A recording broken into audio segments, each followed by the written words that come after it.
prends une petite pause parce que ça fait plusieurs semaines que je suis en train d'élaborer un accompagnement sur l'anxiété. Et je voulais pas juste faire quelque chose qui allait apprendre à se détendre ou à apprendre des techniques de relaxation parce que je sais que c'est pas suffisant. Ce qui me tenait à cœur, c'était de créer quelque chose de ludique qui allait vous transmettre tous les outils qui, moi, m'ont vraiment aidé.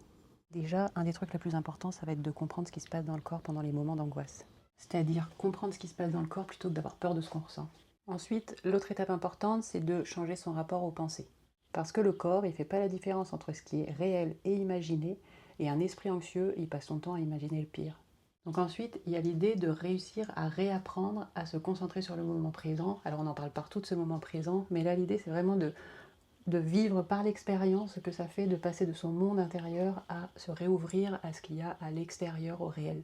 Et puis il y a aussi le fait que notre anxiété, elle nous empêche de faire exactement ce qu'on a envie. Donc on commence à éviter certaines situations pour éviter cet inconfort. Et pour réussir à avancer, il va être important de prendre conscience du coût que ces évitements ils ont sur notre vie, sur la personne qu'on a envie d'être et sur ce qu'on a envie de vivre profondément.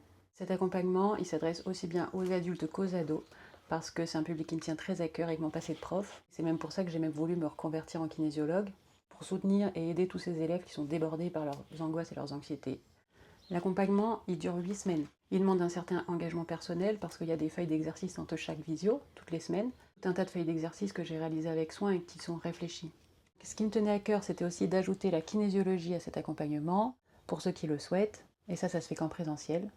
Parce que derrière l'anxiété, il y a souvent des peurs profondes ou des insécurités profondes que la kinésiologie peut aller travailler en profondeur. Pour plus de renseignements, n'hésitez pas à venir faire un petit tour sur mon site internet, vous aurez toutes les informations.